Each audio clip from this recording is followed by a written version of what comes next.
Hola, ¿cómo están? Espero que todo bien.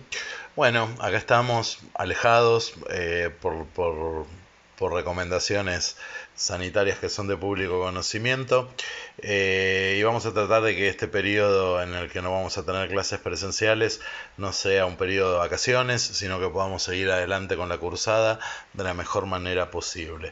Una de estas formas va a ser justamente virtualizar la cursada mientras no podamos tener encuentros presenciales, y entre otras cosas se nos ocurrió que podía ser de utilidad para ustedes que le agregáramos audios y videos a los PowerPoints con los que damos clase, y de esa manera transformarlos en una especie de clase remota para que puedan, digamos, utilizar mejor la bibliografía que tienen a disposición escuchando esta clase previa. Bueno, formalmente con esto le damos inicio al módulo 2 de la cursada, que corresponde a la columna vertebral, que como parte del sistema locomotor vamos a estudiar en un orden determinado. Siempre estudiamos primero las partes pasivas del sistema locomotor, es decir, los huesos de las articulaciones, y después recién los músculos que las mueven. Entonces vamos a empezar justamente este módulo 2 estudiando la osteología de la columna vertebral, concretamente la anatomía de las vértebras de la columna vertebral.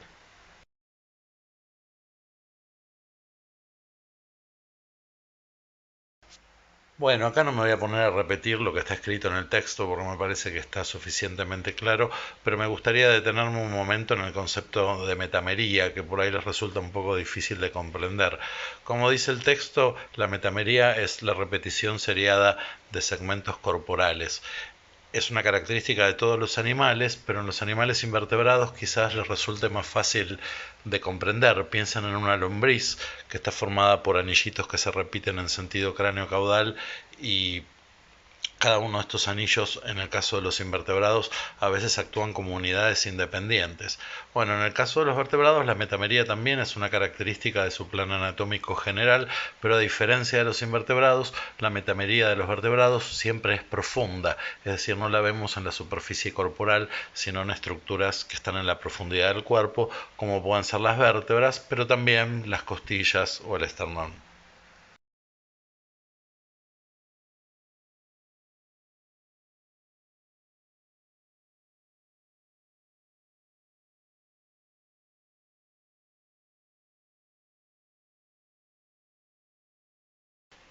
Bueno, como vimos en la diapositiva anterior, la columna vertebral puede dividirse en regiones, que de craneal a caudal son la región cervical, la región torácica o dorsal, la región lumbar, la región sacra y la región caudal o de la cola. En cada una de esas regiones las vértebras tienen características propias que permiten identificarlas como vértebras de esa región, ya lo vamos a ver más adelante, pero lo que nos interesa destacar ahora es que el número de vértebras de cada región en general permanece constante en cada especie. Esto nos permite construir fórmulas numéricas que llamamos fórmulas vertebrales, que se construyen utilizando una letra mayúscula que indica la letra con la que empieza la región, C para cervical, T para torácico, L para lumbar, y un subíndice que nos indica la cantidad de vértebras que hay en esa región para esa especie. Es necesario que por lo menos para el equino, el bovino y el canino ustedes recuerden la cantidad de vértebras que hay en cada una de estas regiones, es decir, que memoricen las fórmulas vertebrales, a excepción de las vértebras de la cola, que son variables y realmente no tienen mucho sentido. ¿Por qué esto es importante? Bueno, imaginen que en un perro, por ejemplo, le pedimos a un radiólogo que nos saque una placa de una región de la columna vertebral, como la región lumbar, porque sospechamos que puede haber un problema a este nivel, y a veces nos podemos encontrar con que este animalito que nos vino a consulta tiene una vértebra menos de las que debería tener en esa región, o tiene una vértebra más. Se llaman vértebras supranumerarias.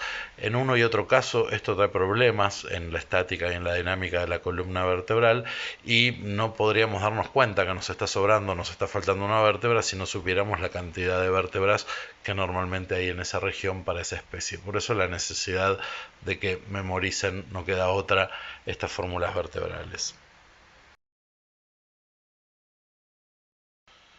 Antes de comenzar a estudiar las particularidades que tienen las vértebras en cada una de las regiones de la columna vertebral, vamos a construir un modelo teórico al que vamos a llamar vértebra tipo, que tiene los accidentes que se presentan más comúnmente a lo largo de todas las vértebras de la columna. Justamente el conocer este plan tipo, esta vértebra teórica, es lo que después nos va a permitir poder diferenciar las vértebras de las distintas regiones, porque estos accidentes pueden aumentar, pueden disminuir de tamaño, pueden desaparecer a lo largo de las distintas regiones, y justamente esto nos da la base, digamos, para poder estudiar la anatomía particular de cada una de las regiones de la columna vertebral. Hay algunas vértebras que están en los extremos de la columna, concretamente las dos primeras vértebras cervicales, que tienen nombre propio, se llaman atlas y axis, y las vértebras de la cola, que están tan modificadas que no responden a este plan, a este modelo teórico de vértebra tipo, y por eso justamente las llamamos vértebras atípicas.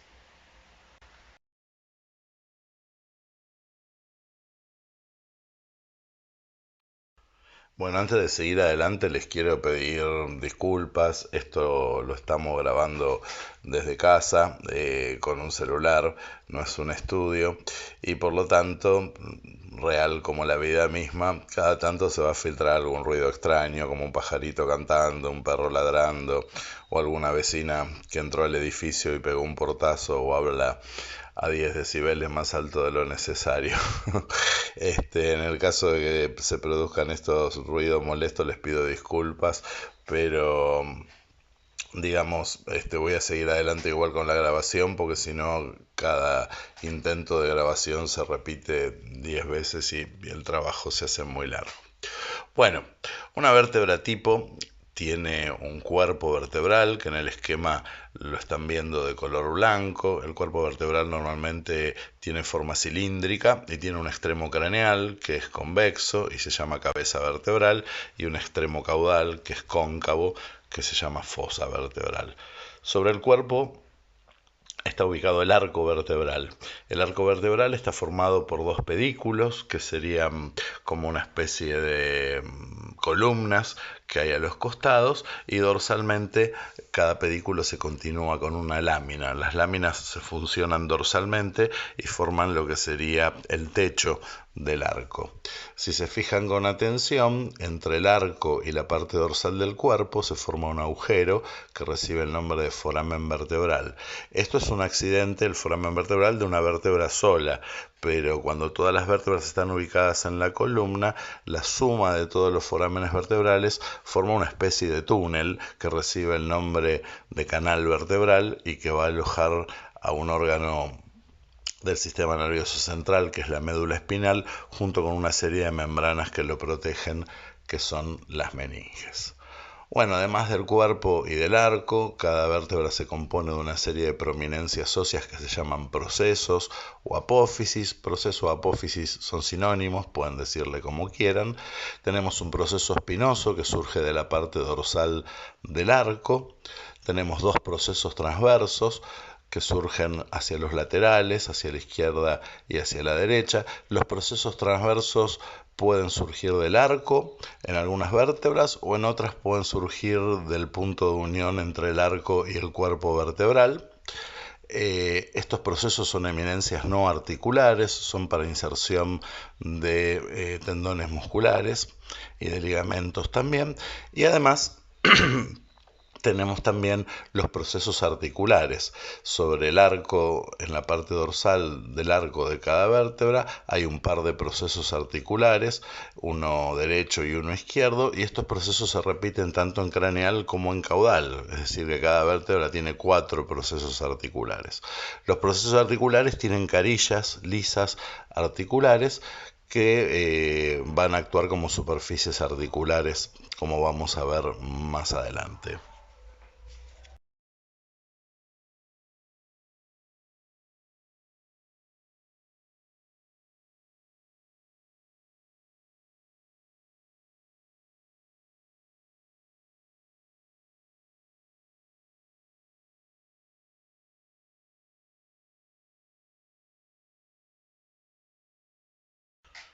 Bueno, como pudieron leer en la diapositiva anterior, las vértebras cervicales, a excepción de la primera y la segunda, que son atípicas, Bueno, como pudieron ver en la diapositiva anterior, las vértebras cervicales, a excepción de la primera y la segunda, que son atípicas y que tienen nombre propio, atlas y axis, las vamos a tratar al final. Las demás, es decir, desde cervical 3 hasta cervical 7, son vértebras que tienen una serie de características que permiten reconocerlas fácilmente. Una de ellas es que tienen un cuerpo muy desarrollado, con un extremo craneal, la cabeza vertebral bien convexo y un extremo caudal, la fosa vertebral, marcadamente cóncavo. Están señalados en la figura con el número 5 y con el número 9.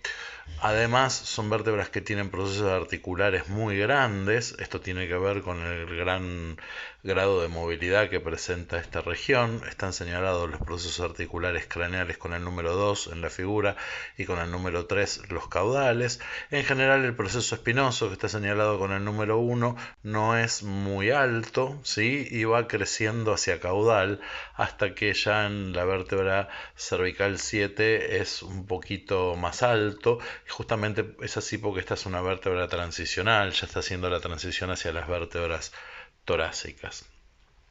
Algunas de estas vértebras las podemos reconocer de las demás, ¿sí?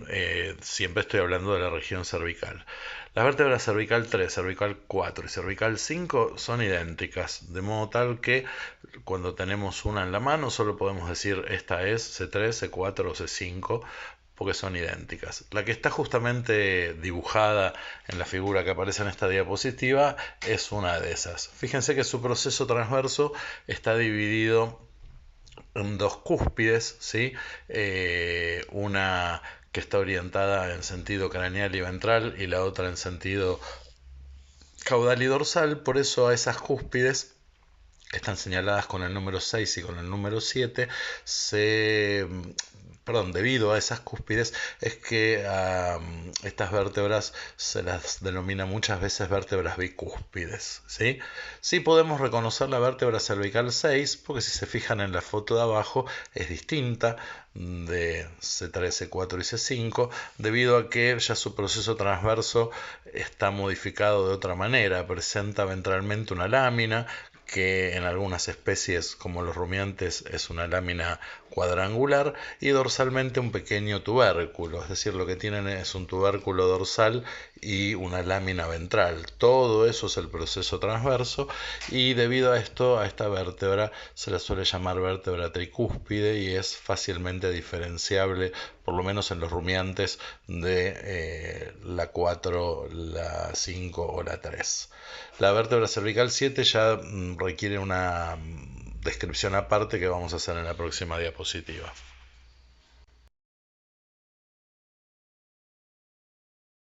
Bueno, algo que quería destacarles en esta diapositiva es como la vértebra, acá se ve mejor, C6, en el caso de los rumiantes, la foto de abajo tiene una estructura distinta de las que la preceden y tiene esa lámina ventral cuadrangular y el tubérculo dorsal que la transforman en una vértebra tricúspide. Todo esto que dije referido al proceso transverso. Arriba estamos viendo un dibujo de la sexta vértebra cervical del equino, que es un poco diferente. No vale la pena acá entrar en las diferencias entre especies, pero sí lo que quiero destacar es que en la base del proceso transverso, si se fijan, existe un foramen transverso. Ese foramen transverso es característico de las vértebras cervicales, de todas ellas, excepto la séptima y excepto el atlas, la primera de todas en algunas especies como el bovino. Pero si no, es una característica de las vértebras cervicales tener ese foramen transverso que cuando están todas ubicadas en sentido cráneo-caudal forma una especie de canal que se llama canal transverso, por el cual vamos a ver después que corre una arteria que es la arteria vertebral.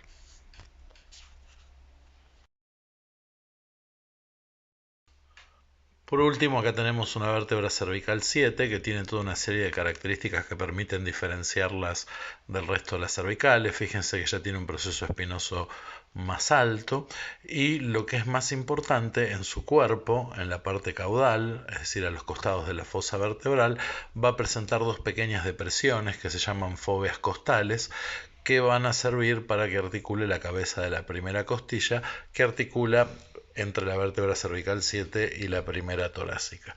Estas fobias costales vamos a ver después que están también en las vértebras torácicas, pero las vértebras torácicas lo tienen tanto en craneal como en caudal, mientras que acá en la séptima vértebra cervical solamente están presentes en la parte caudal del cuerpo. Otra característica, no sé si lo dije, cualquier cosa si lo estoy repitiendo lo que abunda no daña, fíjense que no tiene foramen transverso, algo que es característica de todas las demás vértebras cervicales.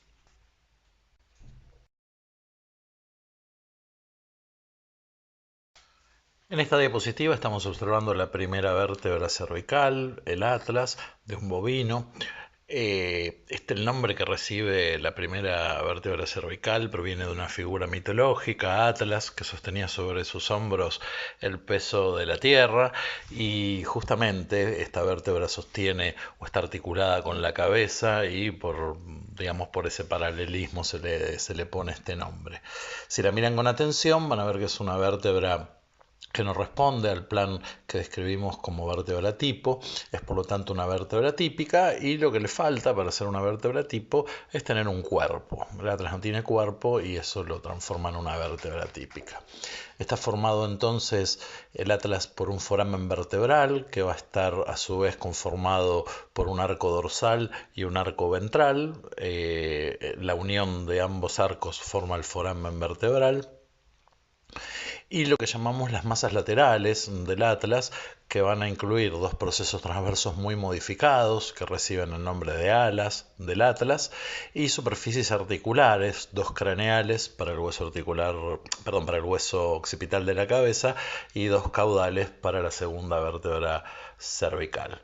Si miran con atención también, en el piso del canal vertebral, en el en el arco ventral, hay una depresión rugosa que recibe el nombre de fóvea odontoidea o también fóvea del diente. El diente es un accidente del axis que va a apoyar, justamente que va a articular a este nivel. Eso lo vamos a estudiar cuando estudiamos las articulaciones intervertebrales. Fíjense que esta foto es una vista dorsal. Sobre el arco dorsal hay un accidente rugoso, que es el tubérculo dorsal del atlas, reemplaza el proceso espinoso en los que es las restantes vértebras cervicales, y por ventral, apoyado, digamos, sobre el plano de sustentación, vemos también un tubérculo ventral que corresponde con lo que sería en otras vértebras cervicales la cresta ventral.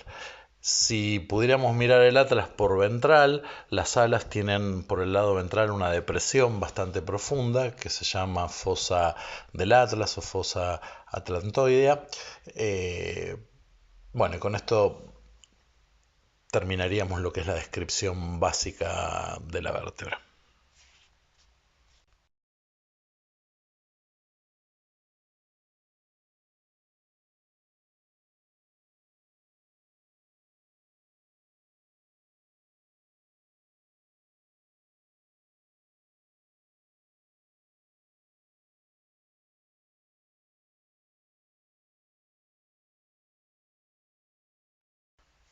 En esta diapositiva podemos observar los atlas comparados del canino más arriba, del equino, perdón, del bovino en el medio y más abajo el del equino. Fíjense que el atlas posee una serie de forámenes en relación con las masas laterales, o en algunos casos como en el perro de escotadura.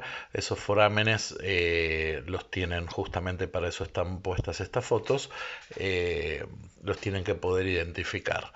En la parte más craneal del ala hay dos forámenes, un foramen alar que es lateral y un foramen intervertebral que es más medial. Justamente como el atlas no tiene por craneal otra vértebra, sino que tiene el hueso occipital, necesita su propio foramen intervertebral para que pueda emerger el primer nervio espinal. Y en el caso del perro, el foramen alar está reemplazado por una escotadura alar. En la parte más caudal del ala tenemos un foramen que es el foramen transverso, que tienen todas las vértebras cervicales, sabemos menos la séptima, con la aclaración de que este foramen está ausente en los bovinos.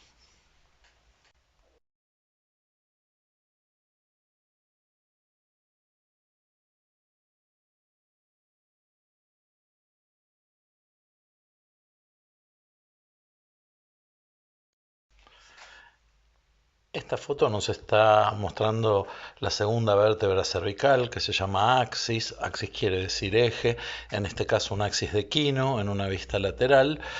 El axis también es una vértebra típica y lo que la convierte en tal es que tiene un accidente en craneal, el diente del axis o también llamado proceso odontoideo, que va a articular con el atlas y que justamente embriológicamente deriva del atlas. Al principio, durante el desarrollo embriológico, el atlas tiene un cuerpo como cualquier vértebra tipo, pero luego, durante el desarrollo del embrión, el cuerpo del atlas se separa y termina uniéndose al axis, de modo tal que constituye este accidente que es el diente y que hace que esta vértebra sea típica. Además, si se fijan, a ambos lados del diente hay dos procesos articulares craneales que van a articular con los procesos articulares caudales de el atlas. El diente, a su vez, va a apoyar sobre la fobia odontoidea del atlas. Por lo demás, esta vértebra no es muy diferente del plantipo, tiene un proceso espinoso muy desarrollado, la espina del axis, tiene un proceso transverso que está atravesado, como en todas las vértebras cervicales, por un foramen transverso, tiene procesos articulares caudales en el arco que van a articular con la tercera vértebra cervical y la parte caudal del cuerpo es convexa como en otras vértebras cervicales y se denomina fosa vertebral. En algunas especies, como en el caso del equino que estamos viendo acá, la escotadura vertebral craneal presenta un ligamento que normalmente se osifica y deja determinado un foramen, el foramen intervertebral, por el cual va a emerger el segundo nervio cervical. Ya vamos a hablar cuando hablemos de las vértebras torácicas porque en ese punto se entiende mejor cómo se forman los forámenes intervertebrales por los cuales emergen los nervios espinales.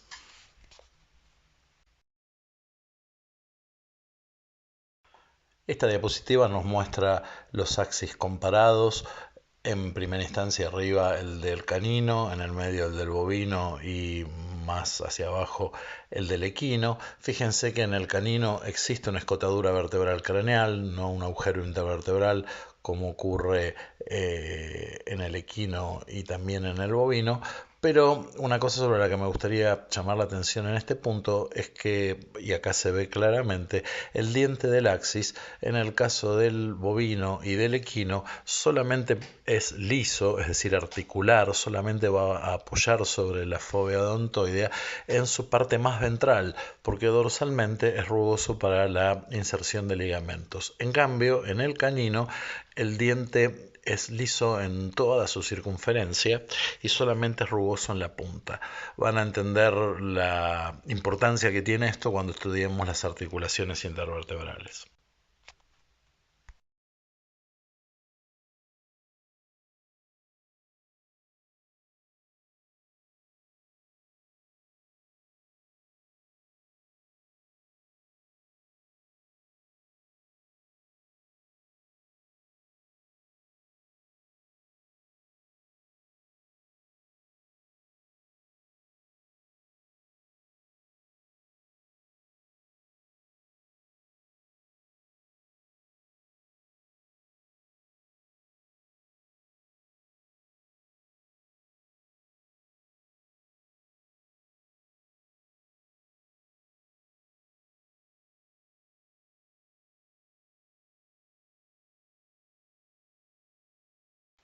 Bueno, en esta diapositiva estamos observando el conjunto de las vértebras torácicas. Fíjense que sus procesos espinosos son muy notorios comparado con los de las vértebras cervicales, que salvo la séptima eran apenas una crestita. Estos procesos espinosos en un principio van creciendo de longitud hasta que llegan a un máximo en una región que llamamos vulgarmente región de la cruz. El nombre correcto es región interescapular, y a partir de ese punto comienzan a descender y a hacerse más bajos de vuelta, pero siempre son de mayor tamaño que en la región cervical. También pueden ver que están hasta un punto ligeramente inclinados hacia caudal, y a partir de una vértebra que tiene su proceso espinoso perfectamente perpendicular al plano de la columna, después se inclinan cranealmente. Esta inclinación tiene que ver con que puedan ejercer un mejor brazo de palanca para los músculos que se insertan en estos accidentes, que son los procesos espinosos. La vértebra cuyo proceso espinoso es exactamente perpendicular al plano de la columna, no importa qué vértebra torácica es, generalmente esa vértebra está entre las últimas vértebras torácicas, se llama vértebra anticlinal, algo que ya estaba explicado en otra diapositiva, pero aprovecho acá para recalcarlo, ¿sí? Otra característica que tienen las vértebras de la región torácica es que tienen superficies articulares para articular con, valga la redundancia, para articular con las costillas, ¿sí? Lo mismo que la séptima vértebra cervical, que en su cuerpo habíamos visto tenía una fóvea costal para articular con la primera costilla. Eso lo vamos a explicar mejor en la diapositiva siguiente. Lo que me gustaría recalcar también en esta diapositiva es que, si se fijan, entre vértebra y vértebra hay un foramen, ¿sí? Ese foramen recibe el nombre de foramen intervertebral, y por ese foramen intervertebral es por donde van a emerger los nervios espinales. El foramen intervertebral no es un accidente de una vértebra, sino que se forma siempre entre dos vértebras consecutivas. Los arcos de las vértebras tienen muescas que se llaman escotaduras, una escotadura craneal y una escotadura caudal, y la superposición de esas dos escotaduras es lo que origina que se forman estos forámenes intervertebrales.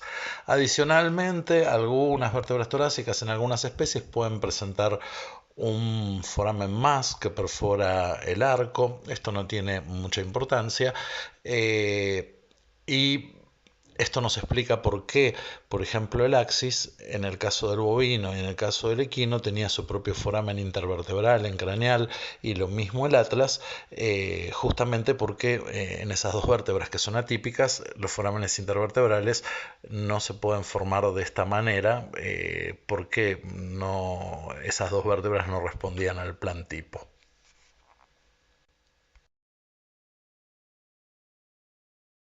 Si bien las costillas acá no nos interesan porque estamos estudiando la estructura de la columna vertebral, es importante tener una noción sobre la estructura de las costillas porque articulan con las vértebras torácicas, y eso nos va a permitir entender algunas superficies articulares particulares que tienen las vértebras de la región torácica. Las costillas las vamos a estudiar en detalle en anatomía 2 cuando estudiemos la pared de la cavidad torácica. Por ahora solamente me interesa destacarles que cada costilla posee dos superficies articulares.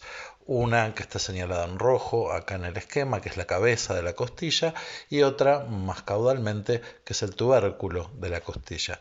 Tanto la cabeza de la costilla como el tubérculo van a articular con las vértebras. La particularidad es que la cabeza articula entre dos vértebras torácicas consecutivas, mientras que el tubérculo articula con solamente una de ellas, la más caudal de esas dos.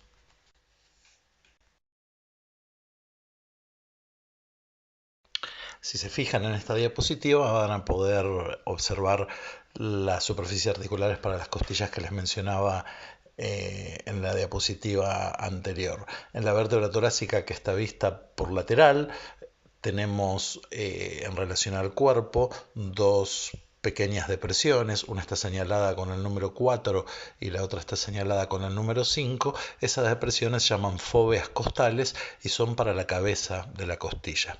La fóvea costal caudal de una vértebra torácica se une a la fóvea costal craneal de la vértebra inmediatamente caudal y forman una superficie que recibe el nombre de cúpula costal, y en ese punto es donde va a articular la cabeza de la costilla entre dos vértebras consecutivas. Pero además el proceso transverso también tiene una superficie articular para la costilla, está señalado acá con el número 6 en la misma imagen, se llama fóvea costal transversa, y ahí es donde va a articular el tubérculo de la costilla. Recuerden que el tubérculo de la costilla, como está ubicado caudalmente, de las dos vértebras que articulan con una costilla, va a ir hacia la más caudal de las dos. Como la séptima vértebra cervical tiene una fóvea costal, dos fovias costales caudales en el cuerpo, la primera costilla articula entre la séptima vértebra cervical y la primera torácica su cabeza, y el tubérculo va a articular con la primera vértebra torácica, de modo tal que la última vértebra torácica, que en algunas especies es la 13 y en otras especies es la 18, va a tener solamente superficies articulares para la cabeza de la costilla en su extremo craneal, es decir, solamente va a tener foveas costales craneales, ¿sí?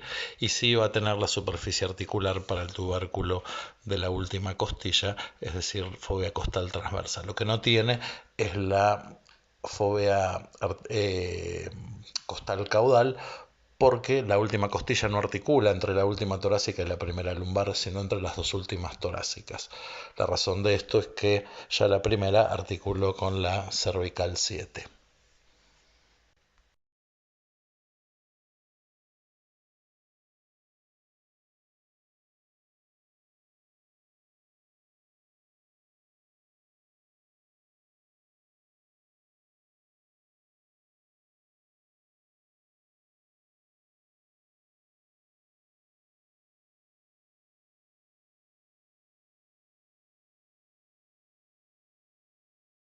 Bueno, y llegamos a las vértebras lumbares, vértebras que se caracterizan por tener un proceso espinoso también bien desarrollado, como las vértebras torácicas, pero ya al primer vistazo, acá estamos viendo las de un equino, nos damos cuenta que su característica principal es el gran desarrollo que tienen los procesos transversos, que de alguna forma en esta región reemplazan a lo que son las costillas en la región torácica. Por eso algunos autores a los procesos transversos de estas vértebras de las lumbares los llaman procesos costiformes, ¿sí? En el equino, las últimas vértebras lumbares articulan sus procesos transversos entre ellas, más o menos las dos o tres últimas, por lo que algo que no se ve esto en otras especies, lo que tienen señalado aquí en la foto con el número 3 es la superficie articular para que el proceso transverso de esa vértebra lumbar articule con la que tiene inmediatamente craneal o caudal. Estas articulaciones, que se llaman articulaciones intertransversas lumbares, repito, son propias del equino, así que cuando vean una vértebra que tiene una vértebra lumbar que tiene esto, saben que es una vértebra lumbar de equino.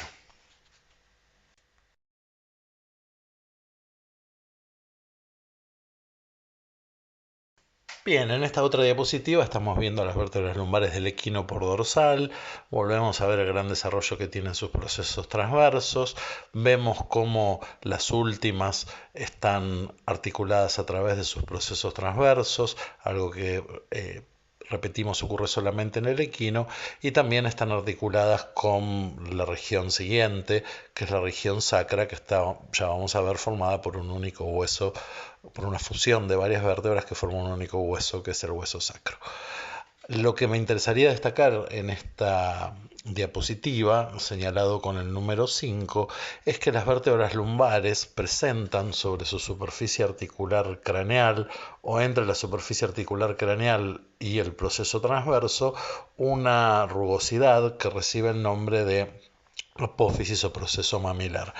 Esta estructura no es característica propia de las vértebras lumbares porque también la presentan las últimas vértebras torácicas de la serie, es decir, los procesos mamilares, que repito, se ubican sobre el proceso articular craneal o entre el proceso articular craneal y el proceso transverso, son accidentes que se observan en las últimas vértebras torácicas y en las vértebras lumbares, sobre todo en las primeras de la serie.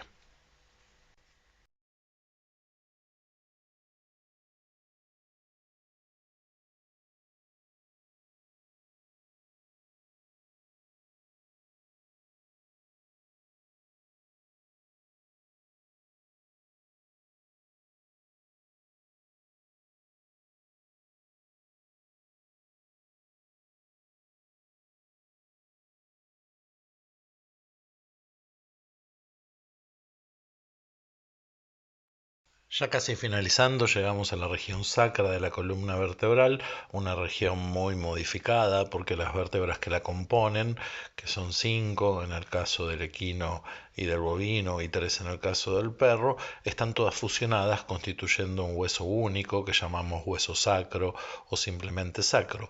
En esta imagen estamos viendo el sacro de un equino, ¿sí? Un hueso que tiene forma triangular. En su extremo más craneal se observa el cuerpo de la primera vértebra sacra, cuyo extremo ventral forma una estructura que se llama promontorio sacro, y hacia los costados las alas del sacro, que no son más que los procesos transversos fusionados de la primera y de la segunda vértebra sacra.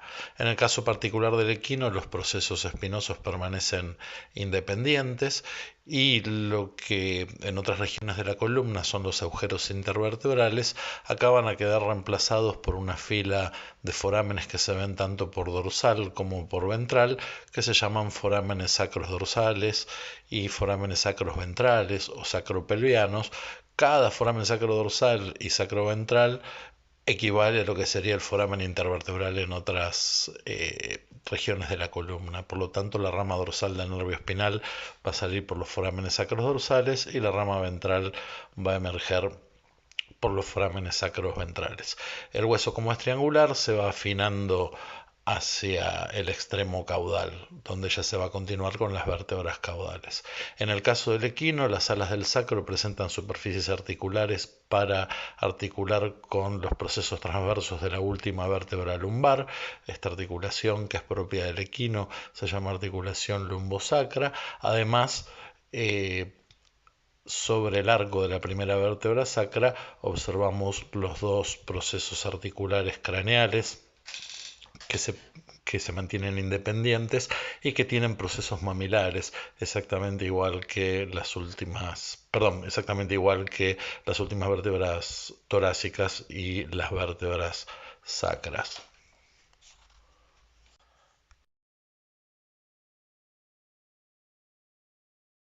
En esta diapositiva estamos comparando el sacro de bovino, que está en la parte de arriba, con el sacro de equino, que está abajo, y hacia la derecha el sacro del canino, que como ven es mucho más cuadrangular. No les dije que en la superficie dorsal del ala del atlas existe una superficie rugosa con la cual este hueso se va a continuar con el hueso coxal del miembro pelviano, estableciendo así con la unión con el esqueleto axial. Y bueno, fíjense que en el caso de los bovinos hay una fusión completa de los procesos espinosos que no permanecen independientes como en el equino o como en el canino, lo que ocasiona que en dorsal se forme una línea por la fusión de todos esos procesos que recibe el nombre de cresta sacra mediana y está presente en los bovinos y en algunos casos también en los ovinos o en los caprinos. Lateralmente a esto, la fusión de todos los procesos mamilares forma otra cresta que recibe el nombre de cresta sacra intermedia, y por último los extremos libres de lo que serían los procesos transversos de las vértebras sacras, lo que serían los bordes laterales del hueso, constituyen lo que llamamos la cresta sacra lateral.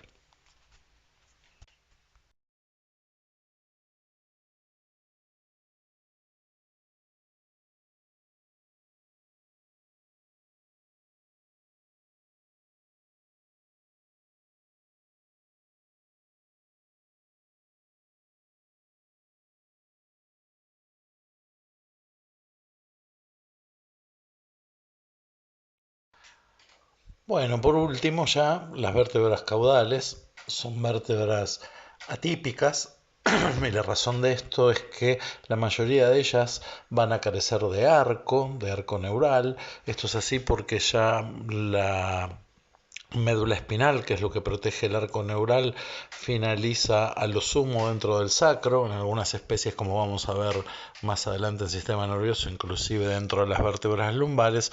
Entonces ya no tiene sentido que tengan esta estructura desarrollada y son simplemente segmentitos óseos que están formados por los cuerpos de las vértebras, nada más.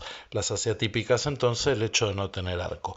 Las primeras dos o tres de la serie, que son las que se continúan con el sacro, sí tienen desarrollado el arco neural, pero son atípicas porque tienen estructuras que no están en ninguna otra parte de la columna, y para entender estas estructuras es necesario entender de dónde provienen estas vértebras evolutivamente.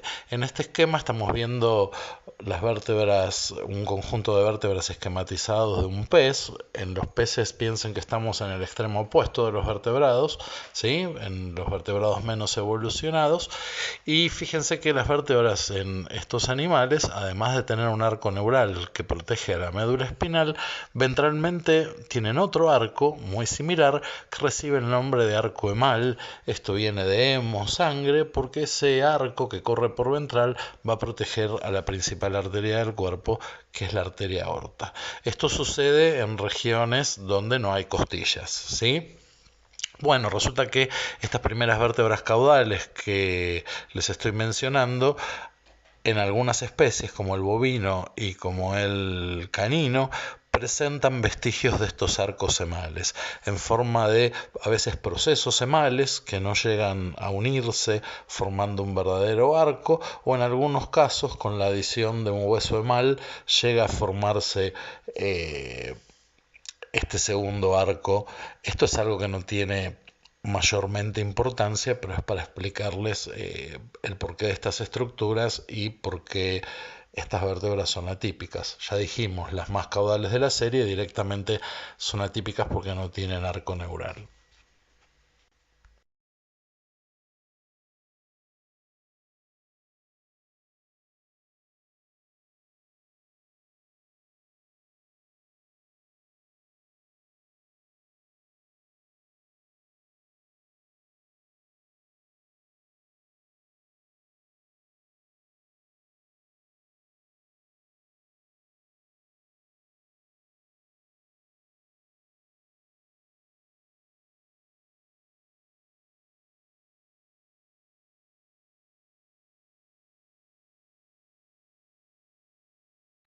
Ahora que conocemos cómo varía la estructura del plantipo a lo largo de toda la columna vertebral, nos quedaría por aclarar un hecho que es importante desde el punto de vista funcional, y es que la orientación que tienen las carillas articulares de los procesos articulares no es igual a lo largo de toda la columna vertebral.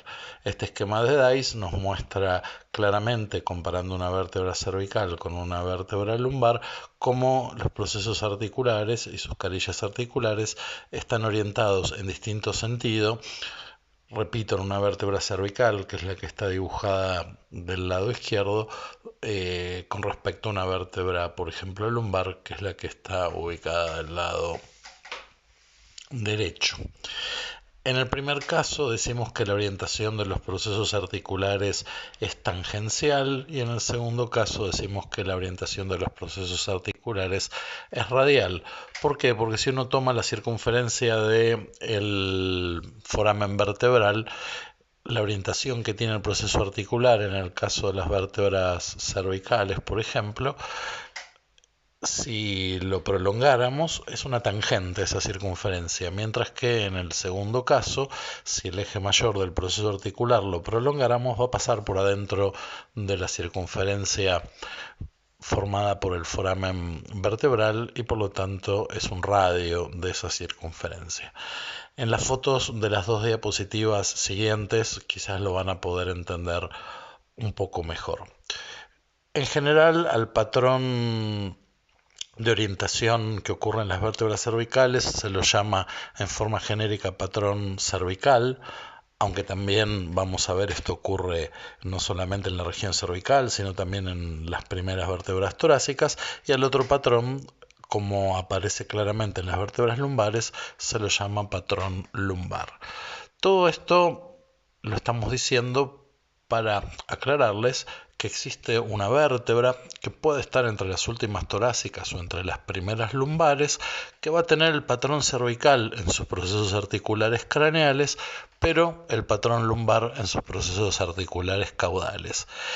Cranealmente a ella todas tienen el patrón cervical, caudalmente a ella todas tienen el patrón lumbar. De modo tal que esta vértebra actúa como una especie de bisagra, uniendo todo un bloque craneal de la columna vertebral con un bloque caudal, y es necesaria para que la columna vertebral en su conjunto pueda realizar ciertos movimientos, como los movimientos de flexión y extensión, que van a estar centrados en esta vértebra, o algunos movimientos de lateralidad, que también van a estar centrados en esta vértebra de transición. Esa vértebra especial que tiene los procesos articulares craneales, repito, en patrón cervical o tangencial, y sus procesos articulares caudales en patrón lumbar o radial, se llama vértebra diafragmática.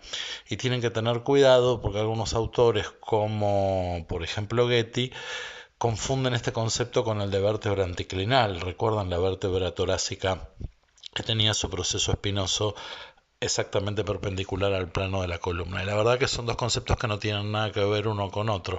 Lo que pasa es que como la vértebra diafragmática está justamente ubicada entre las últimas torácicas y las primeras lumbares, puede coincidir en algunos casos con que la vértebra anticlinal y la diafragmática sean la misma, aunque los significados de esas dos palabras no tienen nada que ver uno con el otro.